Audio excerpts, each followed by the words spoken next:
Boa noite, gente. Vamos ver se tá todo mundo nos ouvindo. Tô esperando aqui a doutora Priscila chegar para a gente fazer o convite. Acho que a doutora Priscila deve estar entrando daqui a pouco. Tô vendo bastante gente, pessoal da pós, Joyce, muito legal. Acho que ele entrou aqui, vamos clicar aqui.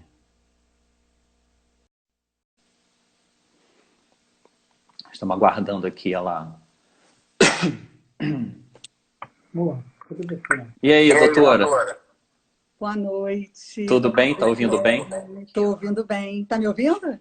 Tô te ouvindo, tranquilo. Nossa, tô vendo que tem um monte de gente já aqui. Já tem um monte de gente. Não deu tempo nem de eu me apresentar. Vamos começar, né? Porque isso aqui, pena que uma hora acaba, né? Aí a gente já manda a brasa aqui. Coisa boa. Pois é, prazer conversar contigo mais uma vez depois dos nossos simulados no Webex, né? Nossa sua, né? Simulado que não teve, que foi só um bate-papo, mas foi muito legal. Então, vou me apresentar, doutora, e depois você se apresenta rapidinho e a gente começa a discussão, né? Acho que é legal pro pessoal, porque muita gente aqui, não sei se ainda me conhece, eu sou o Luiz Guilherme Bueno Bonin, sou juiz substituto aqui na 4ª circunscrição, na região serrana, né, do estado do Rio de Janeiro, do Tribunal Regional do Trabalho, aqui da 1ª região. Já vi que tem alguns alunos aqui da pós, também sou professor do curso Preparo Jurídico, e o assunto que a gente propôs, que a gente estava conversando essa semana, né, doutora Priscila, foi sobre o 486. Mas aí se apresenta aí antes da gente começar. E você que vai tocar a live, apesar de eu ter te convidado, porque eu não sei mexer nessas coisas dos links, das perguntas, você que vai ficar atenta nisso, que você já está craque. Já estou sendo secretariada. Perfeito. Então, boa noite a todos. Eu sou a Priscila, advogada. Ultimamente, muito mais ligada à área trabalhista. Aliás, somente ligada à área trabalhista, né? Onde a gente se encontrou. Eu digo a gente e a minha equipe, né? Porque tem que ter uma equipe grande para poder levar a quantidade de assuntos nessa área trabalhista. E trouxe esse tema para o doutor Luiz Guilherme para a gente discutir aqui hoje, quase já arrependida no final dos 45 minutos antes de começar a live, porque é um tema muito complexo. Muito complexo. Eu pensei que a gente deveria se restringir apenas ao fato do príncipe, mas eu acho que isso vai gerar muito mais discussão que a gente imagina. Pois é. Vamos ter que na verdade, muito... aquilo que você falou quando a gente estava conversando essa semana, né? Muitas empresas já estão usando esse dispositivo para não pagamento das verbas rescisórias ou pagamento parcial, né? Então, o que a gente tem que... Principalmente, eu acho que a gente tem que se ater à norma legal, como a gente tinha conversado, não é um dispositivo legal novo, né? Isso existe desde a CLT lá de 43, com uma alteração posterior da década de 50, de 53, né? Com a redação que alterou, 51, que incluiu alguns parágrafos, alterou o caput. E eu acho que é um assunto muito importante a gente falar, porque, primeiro, né, principalmente para a senhora que advoga, tanto para reclamante quanto para reclamado, Senhora, eu acho não. que... Senhora, tá bom, não. você, pronto. Então, publicamente, senhora pronto. fez, né, doutor? Pois é respeito, mas vamos lá. Por conta justamente dessa controvérsia, primeiro, né, o que seria o artigo 486, que a gente estava conversando, é o fato príncipes, né, o factum príncipes que a doutrina, né, já denominou, e que também não é uma exclusividade, doutora, da área trabalhista. Na lei de licitação, na 8666, tem a previsão, não é tão detalhada quanto na CLT, mas tem uma previsão que é de 93, né, 8666, e teve uma alteração, acho que posterior, do ano seguinte, 94, 95, para essas alterações. E o que a gente vê na verdade, de interpretação, equivocada do 486 da CLT é a questão exatamente do que seria, do que seria o termo indenização. Por quê? Primeiro, o fato príncipe, a doutrina, ela diz que seria uma espécie de força maior, mas que com ela não se confunde, não é isso? É, é. Não se confunde, mas assim, estudando mais um pouco agora o tema, doutor Luiz Guilherme, eu penso que a gente, claro, a gente não vai deixar de entrar no direito administrativo para poder descobrir e para poder interpretar o artigo, até porque eu acho o artigo muito raso. Ele, ele precisa de uma interpretação muito mais profunda. Não tem como a gente exaurir aqui, nesse momento, todas as questões que o artigo pode levar a gente a pensar. Verdade. Eu penso que a gente... assim, conversando com alguns procuradores, já vejo que a chance deles invocarem a teoria da imprevisão é muito grande. E eles têm a sua... A gente, claro, a gente vai ter que debater muito sobre o assunto, mas num primeiro momento, a teoria da imprevisão vai ser invocada. A teoria, temos também a teoria da força maior. Temos a teoria do fato príncipe. E temos outras teorias. Eu fiz uma anotação aqui, o tema ele é muito mais complexo do que a gente imagina. Com certeza. E impossível a gente exaurir assim, em 45 minutos, muito pelo contrário, acho que a gente vai passar muitas ações ainda vamos passar muitas ações pela frente, vamos precisar ver as jurisprudências serem formadas, a gente precisa ir na doutrina, pegar jurisprudências, aplicar, estudar direito administrativo para poder aplicar isso à prática.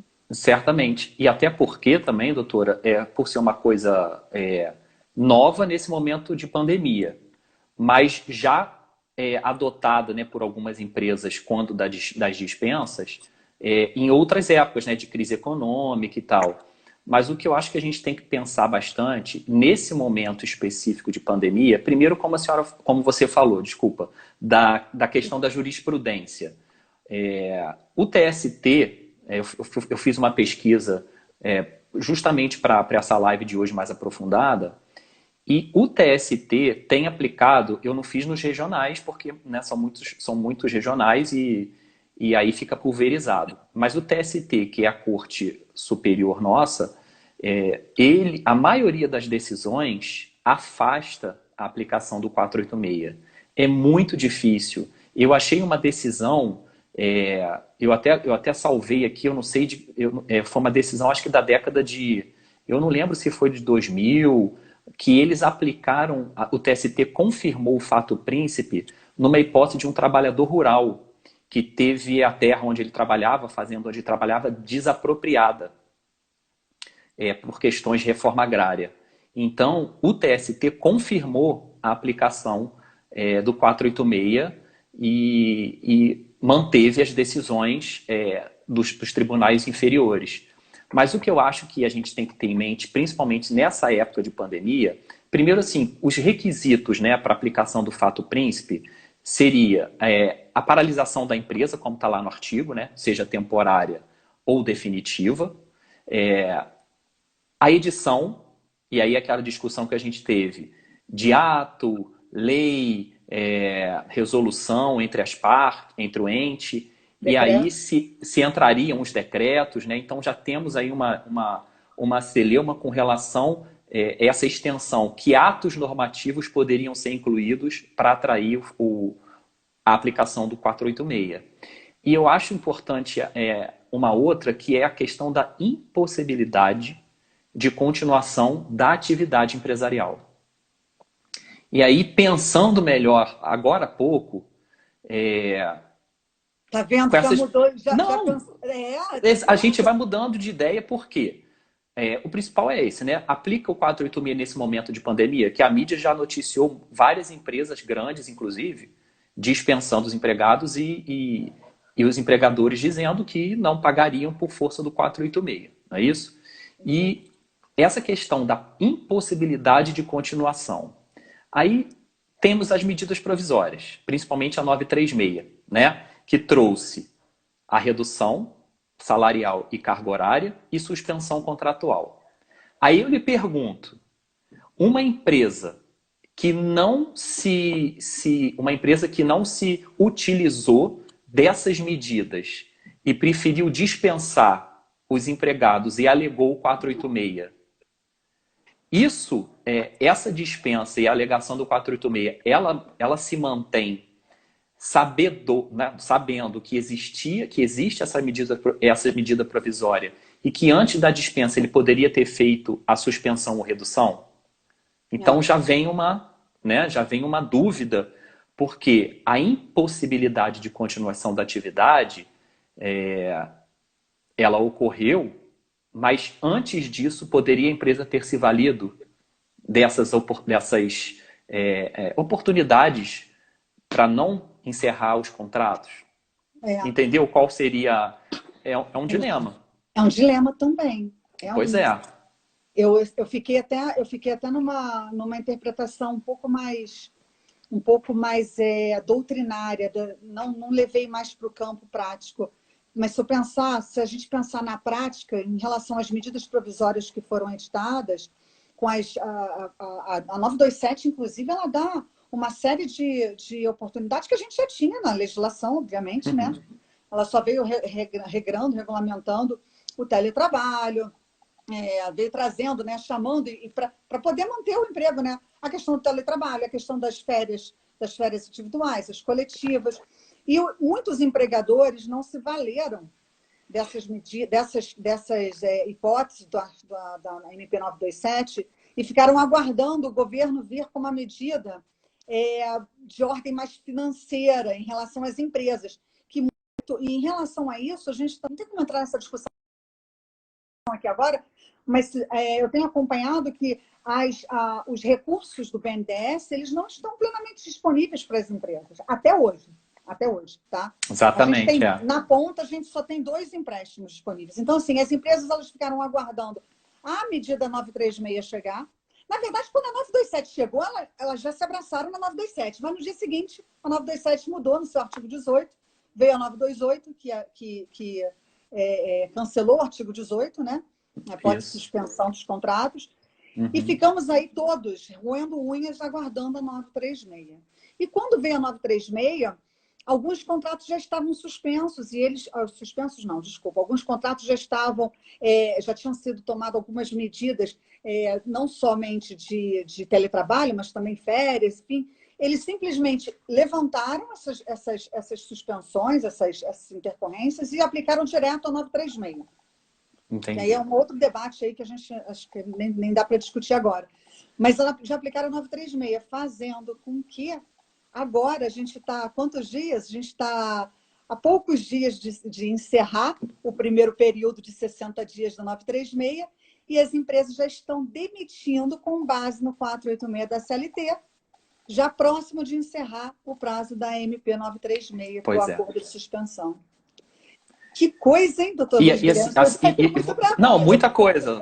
A gente não vai esgotar nunca, mas você como advogada e de sindicato também, que você assiste, o pessoal, né, os sindicalizados, aqui é texto ou vestuário? Aqui é vestuário. Já foi vestuário. E também a Federação de Asseio, Conservação e Limpeza Urbana. Então, aí eu não sei o que os clientes te levam das empresas, porque o que eu tenho visto é que o artigo fala em... Saber. Não, pois é. Mas aí a gente aqui não vai dar opinião, vamos trazendo os debates. Sim, claro. E eu acho assim, porque, claro, cada um vai puxar a brasa para sua sardinha lá, dependendo de quem você estiver assistindo. Mas o que eu acho interessante é que o artigo fala em indenização. Claro que quando da edição dele não existia ainda o FGTS. Sim, né? Eram aquelas indenizações por tempo de serviço, né? Por tempo de casa. Então, o que eu acho que equivocadamente, e aí na verdade não sou eu que estou falando, isso é o entendimento da maioria da doutrina e da jurisprudência, né? Exatamente. Que indenização, ou seja, quando o empregador dispensa o empregado e alega o 486, não afasta do empregador o dever de pagar as verbas rescisórias. Claro. Isso tudo não vai para o colo do ente público, que eu acho importante a gente esclarecer. Que isso é uma dúvida que pode parecer simples, mas não. Tanto para o empregado quanto para o empregador, dispensou, o que seria então essa indenização do 486? Na maioria da doutrina, e aí fortes, nossos ministros, Godinho, Volha, que foi desembargador aqui do tribunal, entendem que esta indenização que o ente público deve arcar é apenas o pagamento da indenização dos 40% do FGTS. Todo o resto continua por conta do empregador. Então, aviso prévio, 13º proporcional, férias vencidas proporcionais, né, saldo de salário, tudo isso continua nos contratos por prazo indeterminado, obviamente. Se for um contrato por prazo determinado que foi encerrado antes do termo final, o ente público fica com o dever de arcar com aquela indenização do 479. Não é que aquela indenização que paga o que falta do período, né? Isso aí, do encerramento do contrato e quando deveria encerrar lá na frente. Então, isso é muito importante para a gente esclarecer, porque, primeiro, para não haver um prejuízo para os empregados e para o empregador, como a gente havia conversado, essa indenização, então, para a maioria da doutrina e a própria jurisprudência do TST, é apenas os 40% do FGTS. E aí entra outra discussão, que tem uma outra corrente que entende que não seria 40%, que seria só 20%, faz uma equiparação com a força maior, e por conta da previsão lá da 8.036, da lei do FGTS, o artigo 18, algum parágrafo que fala exatamente sobre o pagamento pela metade. Mas que o que se entende é que aquilo se aplicaria à força maior. Então, eu acho que nesse primeiro momento, como a gente havia falado, o que vai ter de enxurrada de ação é exatamente isso. O empregador não pagando tudo e deixando para o colo do ente público, que, na verdade, maioria, mais uma vez, doutrina e jurisprudência, entendem que o ente público ficaria responsável apenas pela indenização dos 40% do FGTS, todo o resto por conta do empregador. Pois é. E aí? Ontem eu estava comentando com meu marido o seguinte, o momento nunca foi tão próprio para a gente escutar e falar, né? Com certeza. Graças a Deus a gente agora voltou a estar na crista da onda, né? Já queriam acabar com a gente. Nossa. A gente, diga-se, justiça do trabalho. Justiça do trabalho, né? E agora não se fala de outra coisa a não ser a justiça do trabalho. Porque nessas MPs falam todas... A 936 é inteiramente direito do trabalho, não é isso? Sim. A 927... O segundo assunto mais discutido, isso já é unânime, essa posição aí de todos os jornalistas, doutrinadores o próprio legislativo já se manifestou em relação a isso, dizendo que o segundo assunto mais debatido no Brasil, talvez até no mundo, depois da saúde, é o direito do trabalho. Tá vendo? Sem a mão de obra, a roda não gira, né? É isso aí. Capitalismo. Capitalismo. Então, assim, voltando àquela questão da indenização, eu tinha, até 2 horas atrás, quando a gente conversou um pouco antes, eu tinha certo na minha cabeça que a indenização, isso com base na doutrina e jurisprudência, tá? Uhum. Mas a gente não pode esquecer que a jurisprudência que a gente encontra, ela é muito mais retirada dos artigos 501 e 502 da CLT, tá? Perfeito. Quando ocorre a força maior, e aí a gente tem aquela interpretação da metade da multa do fundo de garantia. Eu fiz até algumas considerações aqui e eu coloquei o seguinte, eu fui buscar na doutrina, agora nessas 2 horas atrás ali, e eu vi o seguinte, realmente, a maior interpretação é em relação à metade só do FGTS. Mas, em se tratando da gente ter a responsabilidade do ente público, será que não seria mais equivalente ele responder pela metade das verbas decisórias também? Por quê? A gente tem o artigo 486, que foi editado em 1943 e reeditado em 1951. Nós estamos em 2020. Estamos passando por uma situação em que jamais poderíamos imaginar passar, muito menos em 1951, que quando se fez a legislação não se pensava nada disso, né? E tínhamos números diferentes de trabalhadores, números diferentes de setores, números diferentes de empresas, tudo era diferente. E a legislação está muito desatualizada. Como o artigo é muito vago, ele cabe muitas interpretações. E eu defendo assim, olha, no início disso tudo, eu estava assim, me defendendo, eu estava defendendo que eu deveria me ater apenas à literalidade da lei. Mas a gente sabe que o direito não é isso. E eu vim com essa teoria de me ater à literalidade da lei, Porque, assim, a gente cria algumas revoltas quando a gente vê alguns julgados, algumas decisões, e a gente fala, meu Deus do céu, parece que estão rasgando a nossa legislação. Mas, na verdade, não é isso. Se você não der uma visão mais esparsa, se você não der uma visão mais de acordo com a atualidade, e considerando vários aspectos, pegando vários critérios, se a gente ficar apenas na literalidade da lei, o direito que é tão dinâmico, a gente não pode exercer com dinamismo, né? Então, Com assim, certeza. lendo o que eu estava lendo, o que eu estava escutando agora, um posicionamento de vários colegas, colegas seus, inclusive, colegas meus também, advogados, falando que essa indenização ela pode sim ser mais expansiva, mas aí a gente vai ter que tratar disso numa outra live, não pode ser nessa. Ela pode Verdade. ser sim mais expansiva em havendo a condenação da administração pública, né, como responsável. E isso pode, eles estendem até para a responsabilidade total da administração pública. Por todas Mas as aí, verbas. por todas as verbas, mas isso vai depender muito de cada caso, né? Isso vai depender muito de Exatamente. cada situação. E, assim, a gente vai ter que. A gente não pode ficar também só na questão do fato do príncipe, doutor Luiz Guilherme. A gente vai ter que ver a questão gramatical literal, temos que ver a questão dos princípios, a sistemática, analógica. A gente tem que analisar tudo de uma forma muito maior do que apenas focada no 486. Porque Não, o e você tem 486. razão. E você tem razão no sentido de que o artigo 501 em seguintes, né, os artigos 501 em seguintes, eles explicitamente falam da força maior. E como a gente fala, a doutrina que a gente tem é pré-pandemia, todas elas. Não tem uma doutrina pré-pandemia. Então a gente também não sabe como é que daqui para frente os doutrinadores, os novos e os já existentes vão pensar. Mas o fato é que o fato príncipe é uma espécie de força maior. Por isso que essa sua interpretação também é plausível, de você entender que o ente público poderia ser responsável por tudo, ou por tudo, mas pela metade, como diz os artigos da força maior. E acho que outra questão importante também é a que a gente havia falado, não só de legitimidade, mas como também de competência. Porque veja que o artigo 486 fala que o processo deveria ser remetido para a vara de fazenda pública. O parágrafo 1º ou 2º. E que nós sabemos que, mais uma vez, é dispositivo de 43 alterado em 51, acrescentado à redação e alterada. E com a Constituição de 88 e principalmente com a Emenda Constitucional 45, o nosso artigo 114 é claro, a nossa competência foi ampliada.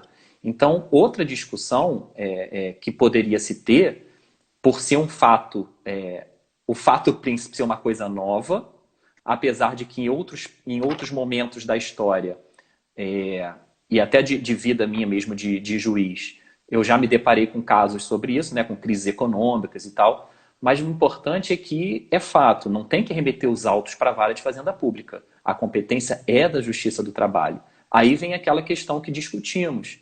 Qual o ente que vai estar no polo passivo? É o município, é o Estado, é a União? E aí é aquilo que é o caso a caso, não é? É quem deu causa àquele encerramento.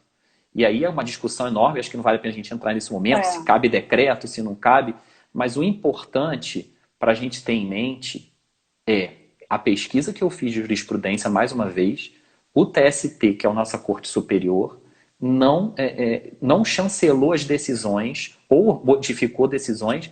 Então, a gente conta nos dedos os acórdãos que mantiveram ou que chancelaram a aplicação do 486.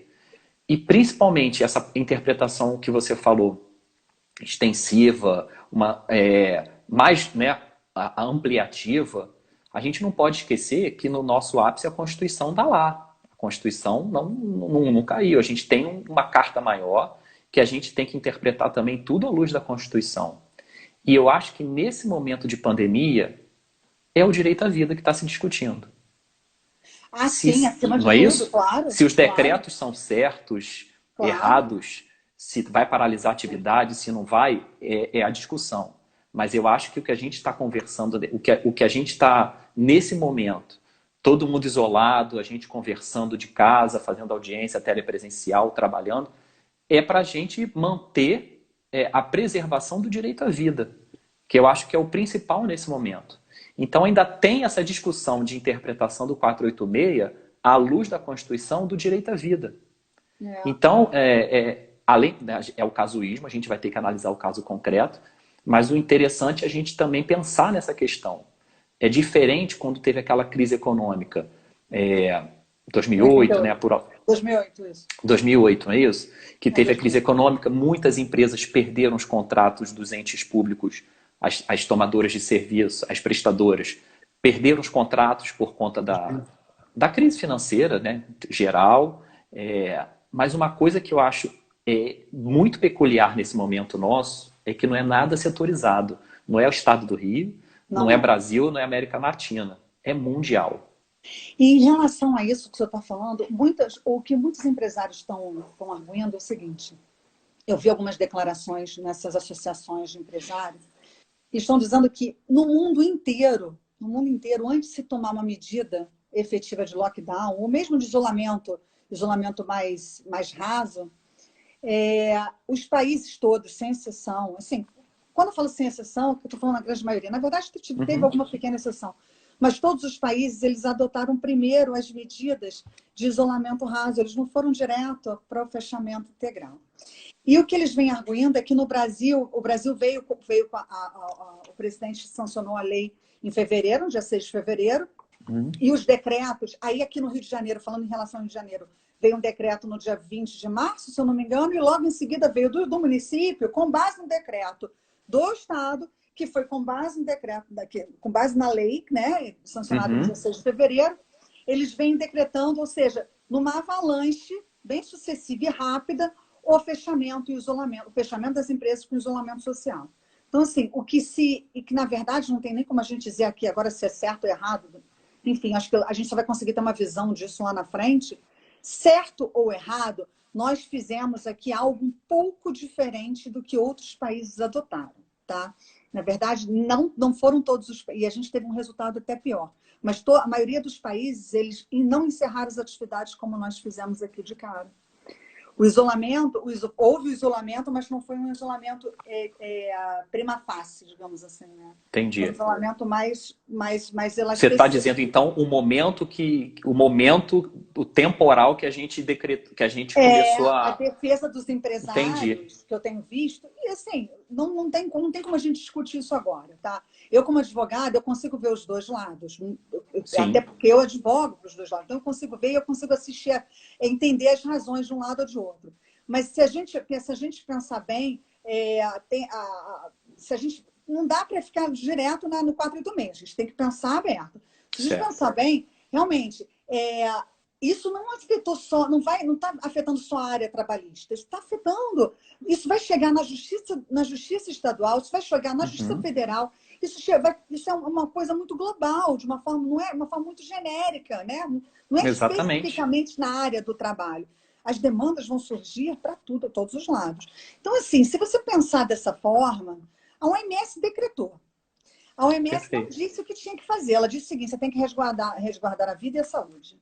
Como se resguarda a vida e a saúde numa pandemia? Algo que nunca vivemos aqui no Brasil, né? Não se tem notícia. Da forma como está sendo, não se tem notícia. Então, tem que se pensar dos dois lados também. Será que foi um excesso? Não. E ainda que não seja um excesso, porque esse excesso não foi suficiente para conter. Ainda que seja um excesso, esse excesso não foi suficiente para conter, né? É verdade? Claro. Então, assim, eu acredito que a jurisprudência, a gente não pode se esquecer em momento algum da nossa jurisprudência, da nossa carta maior, a Constituição, nem do TST, no entendimento do TST. Mas eu penso também, e eu arrisco a dizer, e aí é uma audácia minha, que a jurisprudência em relação especificamente ao 486, ela vai surgir de verdade agora. Porque nós chegamos a um extremo, a gente está passando por um momento muito extremo. Então, essa extremidade vai fazer com que a jurisprudência ela vai ter que surgir.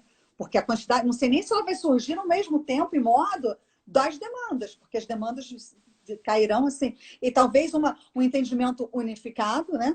Um entendimento já... Sim. Se houver um consenso já prévio sobre isso, de repente vai facilitar, até ajudar esse número de demandas não ser tão não vir em forma de avalanche, né? Até com incidente de recursos repetitivos. É, Pode ser, a gente sabe que é o TST que vai unificar a jurisprudência nacional, né? É o papel das cortes superiores. Mas, principalmente também é o seguinte, como a tramitação do processo, apesar das suspensões, a suspensão dos prazos, a tramitação é muito rápida, primeiro que nós temos 24 tribunais no Brasil, não é isso? E basicamente um em cada estado, o estado de São Paulo com dois, porque desmembra Campinas e São Paulo. Se a gente for pensar a quantidade de varas que existem em cada tribunal, a quantidade de decisões, realmente é aquilo que a gente pode falar várias hipóteses aqui e vão surgir outras, mas nesse momento, e você tem razão, como a súmula 331, por exemplo, que fala da terceirização, até que isso chegue ao TST, eu acho que caberá ao TST, nesse momento, nunca vivido antes por nós aqui no Brasil, pelo menos desde a edição da CLT de 43, a gente vai ter que ter uma orientação, seja jurisprudencial, seja súmula, para a gente poder... E essa questão das decisões que você falou é interessante, porque aqui no Rio, especificamente, nós tivemos uma decisão na capital de uma colega determinando o fechamento de um determinado estabelecimento. Depois teve uma outra decisão do Tribunal de Justiça, cada um na sua competência, determinando a abertura do mesmo estabelecimento. E aí ficou aquela celema. O que eu cumpro? Eu compro a decisão do juiz de trabalho ou eu compro a decisão do juiz estadual? Obviamente, isso deve ter gerado algum conflito, eu não acompanhei, mas veja que, às vezes, até na Justiça Federal. Então, pode ser que isso chegue até o STF, né, por questões de recurso, e tem até uma súmula vinculante, a gente não sabe. O importante nesse momento, né, como a gente falou, direito à saúde, à vida e tudo, mas a quantidade de pulverizações de decisões a respeito do 486, nossa, infinito não é, mas vai ter uma enxurrada de decisões para todos os lados. Vai ter. Doutor Luiz Guilherme, o senhor falou em relação à competência, né? Eu estou vendo que estão surgindo várias perguntas aqui. Em relação à competência, a questão da chamamento ao processo, que não existe mais no seu trabalho, né? A intervenção de terceiro, denunciação à lide, isso pode gerar, em determinadas situações, pode gerar o declínio de competência.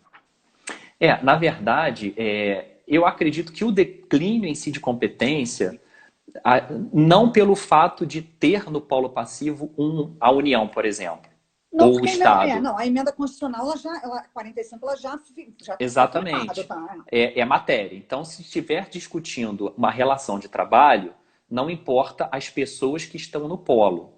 O que você bem falou da intervenção de terceiros, porque, veja bem, o reclamante e seu patrono podem optar em já incluir o ente público desde a petição inicial.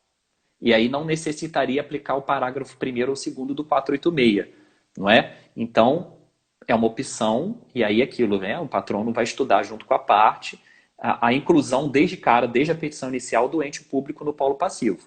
E aí, o tipo de responsabilidade, se vai ser solidária, subsidiária, vai caber a cada um.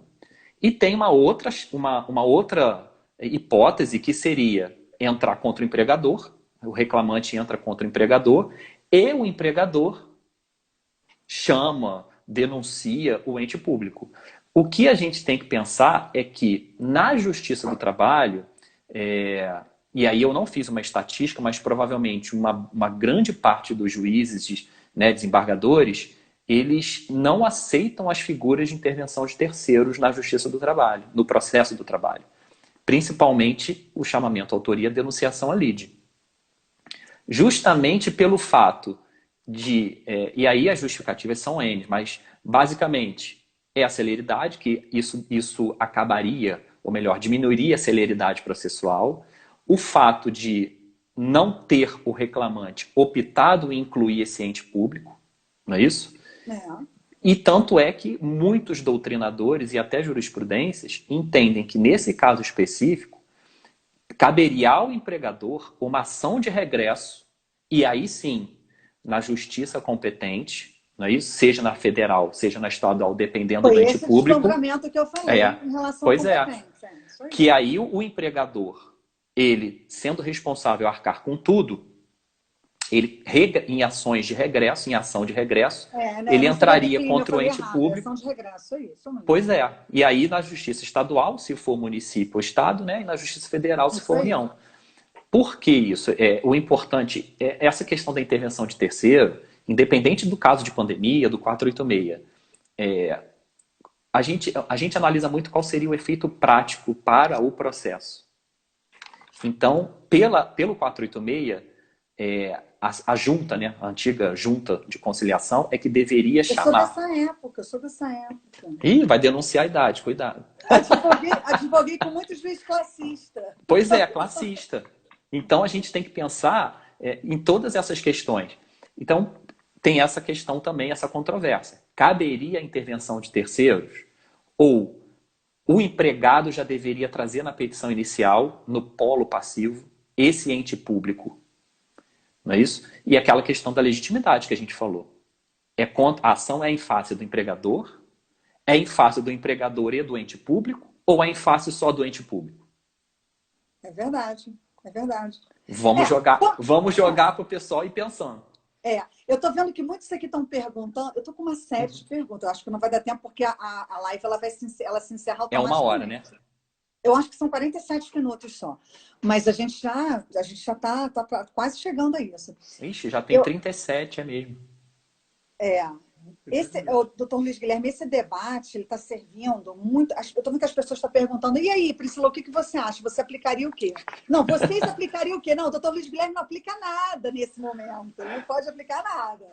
Não, o Foucault, a gente conversou. Para mim é difícil, eu não posso dar a minha opinião nesse momento, porque eu milito aqui na região da Serra. Então, a minha opinião pode acabar eu fazendo um pré-julgamento de ações futuras.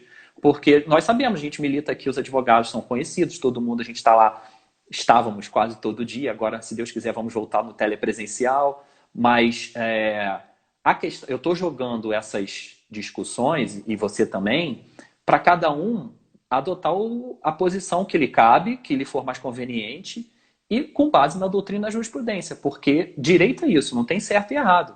Então, nós somos juízes de piso, tem o tribunal, tem o TST. Se não for súmula vinculante, né, proibindo, não tem como. A gente só sabe que a gente tem que... a súmula vinculante, é lei, não tem como. Cabe até reclamação se descumprir. Agora, os entendimentos do TST, seja em OJ, seja em súmula, apesar de já existirem alguns entendimentos, nada impede de tentar subir o processo, porque jurisprudência é isso, é oxigenar. E a gente oxigena os tribunais superiores com as ações aqui no primeiro grau. Porque é aqui que vai nascer essas discussões e vai subir para pacificar nos tribunais. E eu ainda complemento dizendo o seguinte, doutor Luiz Guilherme, me permite, eu complemento dizendo que eu, Priscila, particularmente, nunca gostei, mas sempre fiz, porque a gente precisa recorrer ao direito administrativo. Mais do que nunca, a gente vai precisar socorrer do direito administrativo nesse momento, para poder entender a questão da teoria da imprevisão, a questão da força maior, a questão dos atos, a discricionariedade. Eu anotei aqui também a teoria, tem a questão da cláusula rebuscitantibus. Isso aí. Eu falei o dia inteiro hoje, agora enrolei. Tem a questão da responsabilidade contratual, extracontratual, objetiva e não objetiva. Olha só quanta coisa a gente tem que estudar para poder fazer, para poder chegar. Responsabilidade subsidiária? Ele está falando que cabe responsabilidade subsidiária. O doutor Luiz Guilherme falou sobre isso. Subsidiária, solidária. Uma série de interpretações, não, de uma série de dúvidas que a gente vai ter. Então, se hoje alguém me perguntar, eu não sei responder. Mas olha só como é que a coisa é nova, Priscila, doutora Priscila. Parte do seguinte pressuposto. Quando as empresas alegavam o fato príncipes, normalmente era quando? Quando estava no polo passivo o empregador, que era o prestador do serviço, e o ente público, que era o tomador, numa relação contratual de contrato administrativo. Sim, claro. Então, por exemplo, crise de 2008. Ah, eu sou empregador, eu não consigo pagar meus empregados porque o ente público encerrou o contrato comigo. Veja que nessa época de pandemia, olha como é diferente. Pode acontecer de um empregador ter contrato com o ente público e o contrato ter encerrado por conta disso. Mas e a empresa que não tinha contrato nenhum com o ente público? Ela encerrou a atividade por conta da pandemia. A situação é diferente. É Não diferente. existia um contrato de natureza administrativa com o ente público lá da 8666, seja a estação, pregão, que for, concorda? Não, É a muito. verdade é que estamos trazendo o direito administrativo para um debate largo, extenso, não pode ser exaurido aqui, para aplicação do Sim, direito do trabalho. A gente precisa se conscientizar em relação a isso.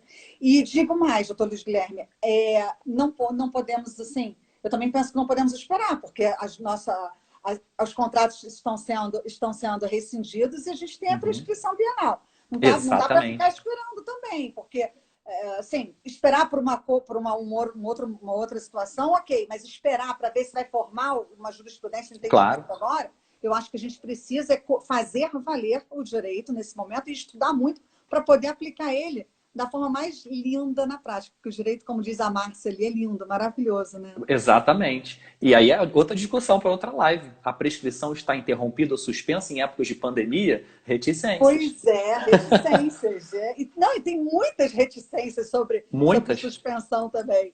Já Pois chegou é. até aqui uma pergunta agora sobre quando o senhor falou de audiências, por que não estão suspensas? Mas já foi suspensa, né? Pois é. Na verdade, o que a gente recebeu até hoje, inclusive, é que a corregedoria para suspender as audiências presenciais já marcadas, mas aquela suspensão nossa aqui do tribunal, né, até 31 de maio, não afetou a realização das audiências. Tanto que hoje teve audiência normal lá em Teresópolis, com a Eu Márcia. assisti.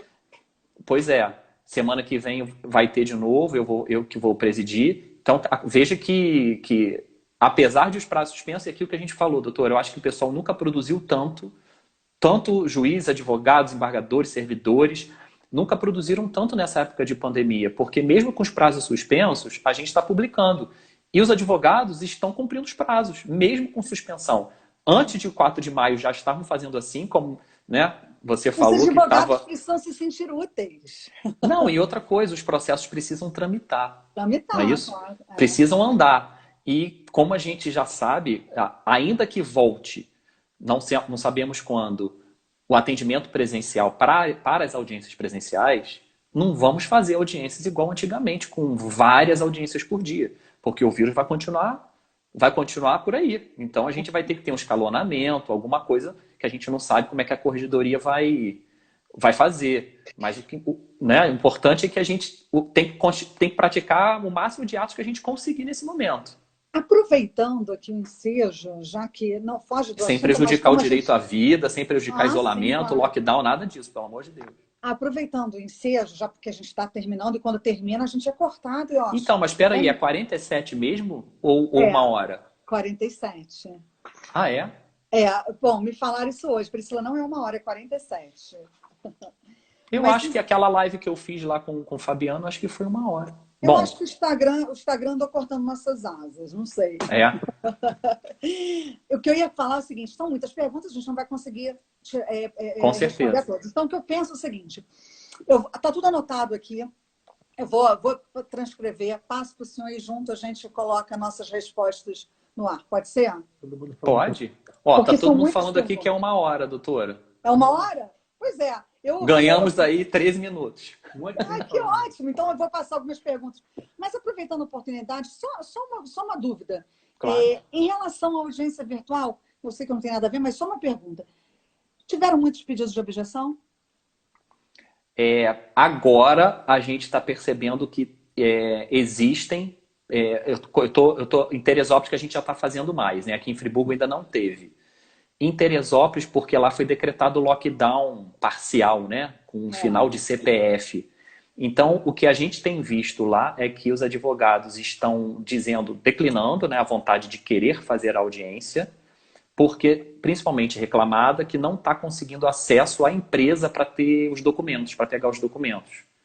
Mas por conta do lockdown decretado Entendi. lá. Antes disso, a gente estava fazendo até que bastante audiência para perto né, da quantidade, a gente estava conseguindo resolver bastante audiências. Mas, assim, a gente tem percebido isso, hoje que eu conversei com o pessoal até lá da vara, depois da audiência, que eles estão peticionando por conta dessa dificuldade de locomoção para Entendi. conseguir acesso aos documentos. O que é coerente, né? E assim, acho que o bom senso acaba declinando mesmo para uma outra data, não tem jeito, né? Perfeito, Mas Doutor aí, Luiz olha só, o Guilherme, pessoal falou da gravação, a gente tem que encerrar antes de cortarem a gente, porque senão a gente não consegue gravar. Aí a gente fica de olho aqui, a gente encerra uns 2 o minutinhos senhor, antes. eu não Pois posso, é, eu sou que começou. agora que são elas, como é que eu vou fazer para gravar? Mas a gente encerra e eu vejo aqui depois. Isso aí Tá. eu Então, pesquiso assim, aqui. então falta um pouquinho ainda, a gente ainda pode falar um pouquinho. São 18h46, entramos 18h01, eu acho que a gente já tem 15 Eu minutos. roubei Tá? e botei 18 em ponto para a gente roubar 1 minuto. Tá. Então a gente, para não perder o risco de não gravar, o pessoal tá pedindo para gravar e você botar lá Tá. Vou na sua colocar página. nos stories. Não. É. Olha, uma pergunta boa aqui. Veio Alves Becária. Não consigo entender essa letra, sabe? Do assistente. Do meu assistente. Há empregadores usando 501 e 502, tá? Tá. Que reduz a indenização pela metade. Indenização Perfeito. pela metade, e a gente volta àquela história, né? Indenização pela metade, 40%. Tô vendo ele aqui. Os 40% do FGTS e não as verbas rescisórias inteiras.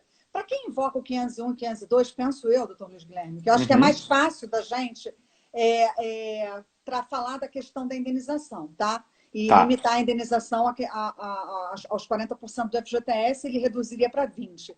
Mas quando a gente vê invocado o 486 da SLT, aí o assunto fica mais abrangente, realmente eu penso que a gente vai precisar estudar mais. Mas em relação ao 501 e 502, sempre que a gente já tem muita jurisprudência em relação a isso, né? Com certeza.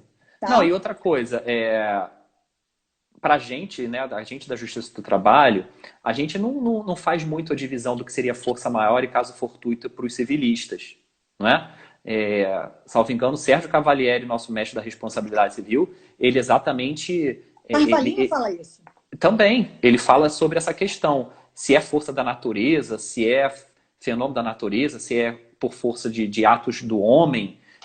Para nós, a gente não faz muito essa diferença de caso fortuito e força maior, até porque a própria legislação, ela fala, o capítulo é da força maior, mas quando vai falar dos artigos do 501 até o 504, falam de hipóteses de caso fortuito, doutrinariamente falando. Então, nós não fazemos muito essa distinção da diferença de fato da natureza, se é do homem. A gente aplica como se fosse o mesmo gênero, como se fosse um gênero com as espécies, incluindo aí a questão do fato do príncipe. Fato do príncipe. Bom, mais uma pergunta aqui da Flávia Moreira. Há empresas que estão funcionando na modalidade delivery, o que não demonstra o encerramento das atividades. Mas aí, se eu não me engano, ela entra numa exceção, né? Eu não sei, tem que ver o decreto em relação às exceções, né? Pois o importante, eu acho aqui, Flávia, a gente vê o 486. O 486, ele é aplicado quando há um encerramento parcial ou total da atividade. No caso do delivery, para haver o delivery, a atividade não foi encerrada, porque ainda que parcialmente ela está funcionando e está entregando comida, né? Está entregando os produtos. Então, a atividade não foi encerrada. Então, eu acho que nesse caso, né, salvo o caso concreto, mas genericamente, né, com essa hipótese, eu acho que não se aplicaria a questão do fato príncipe. Bom, Lívia Eringer, acredito que ficaria muito oneroso para o empregador, principalmente, pois estão passando por grande dificuldade financeira, beirando muitos à falência. De fato, a gente não pode esquecer o empregador também. Não, com certeza.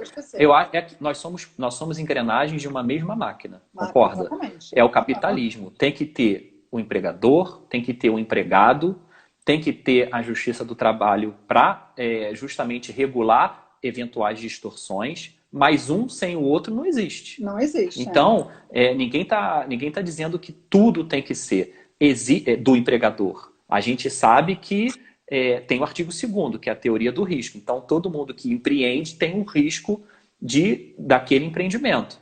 A questão de a responsabilidade do empregador, você vai pagar metade, se vai ser tudo, se vai ser só os 40%, isso daí é casuísmo e, mais uma vez, vai ser interpretação de cada julgador de acordo com o caso concreto, se aplicaria ou não. Eu não estou dizendo que eu afasto, não aplico. A questão tem que analisar o caso concreto. A gente está falando em linhas gerais, sem nenhum fato específico.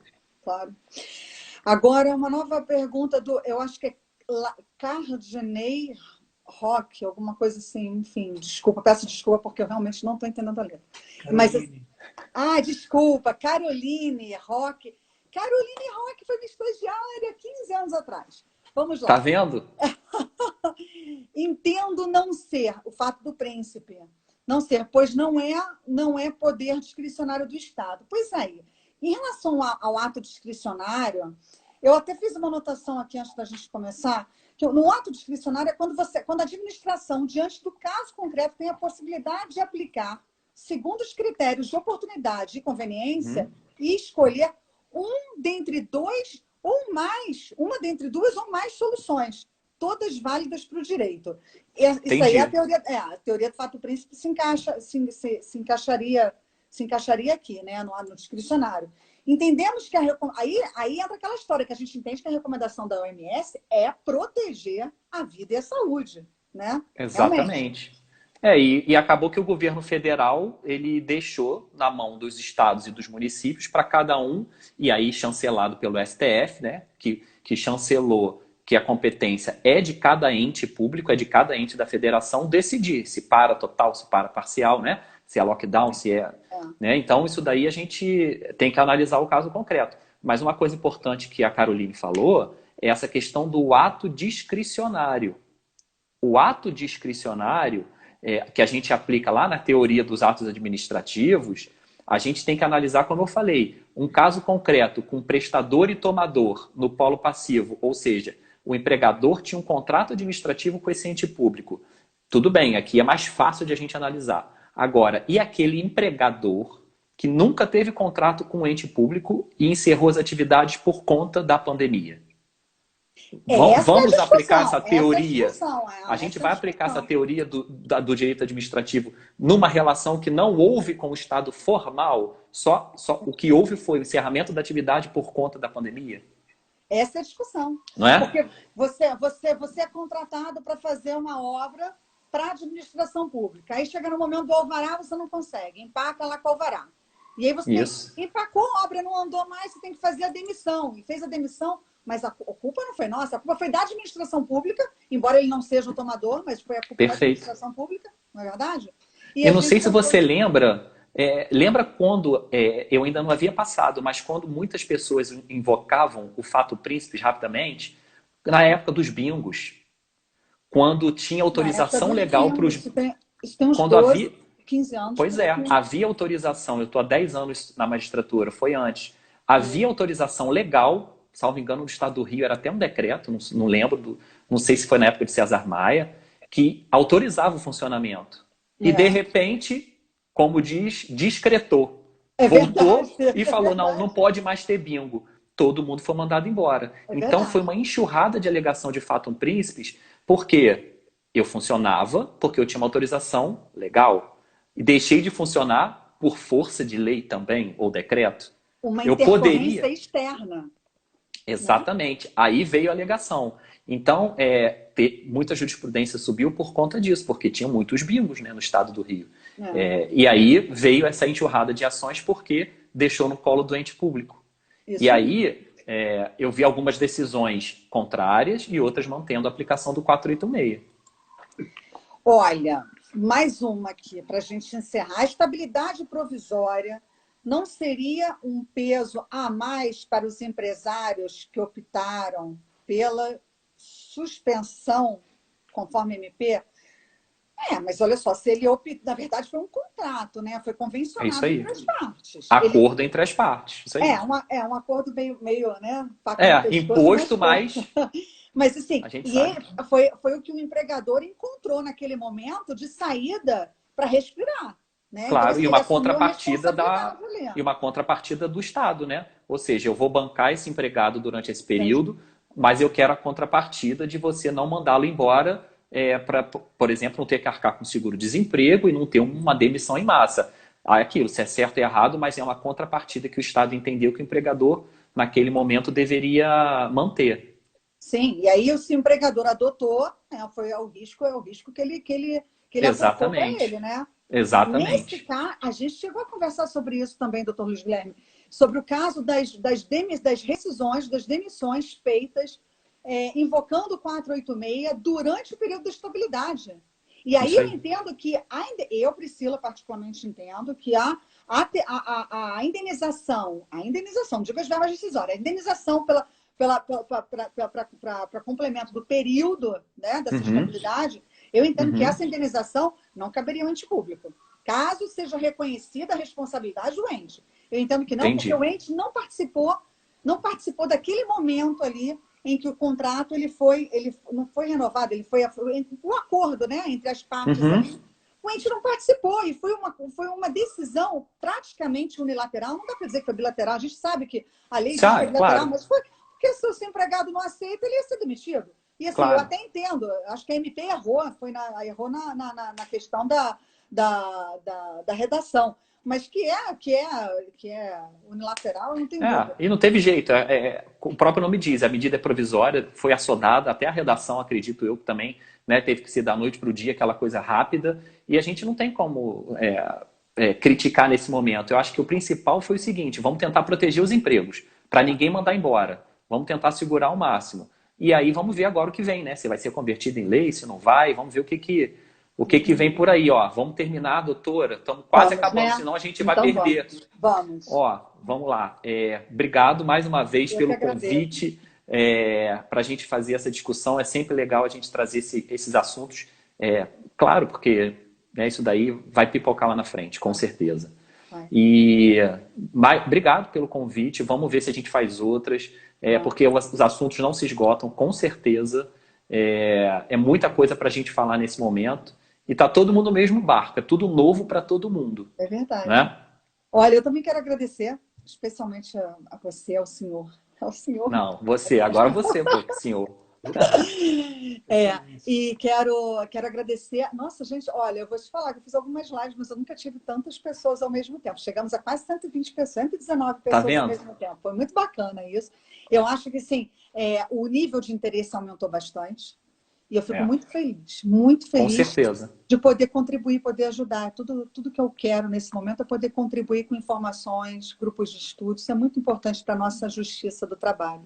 Com certeza. E aí a gente conversa, a gente faz outras lives com o pessoal, a gente troca ideias, a gente está aqui na Serra, então é bom porque fatalmente a gente vai se encontrar, se Deus quiser, melhor dizendo, a gente vai se encontrar presencialmente ou telepresencialmente e com esses assuntos. Que isso daí não tem jeito. Obrigado, doutora Priscila. Vamos Obrigada. fazer outras. Foi muito legal, passou muito rápido ver, falar e ficar vendo as perguntas que eu me embolo aqui, tá vendo? Obrigado, Frigo. Valeu aí pela ajuda. E qualquer coisa, a gente combina outras e vamos conversar. Como a gente tinha falado, tem o grupo lá, o grupo de estudos lá do curso, lá que eu dou aula lá do preparo jurídico, que é bem interessante. E essas Webex que a gente faz, né? Que a gente fez um simulado que não foi simulado, que acabou sendo um bate-papo.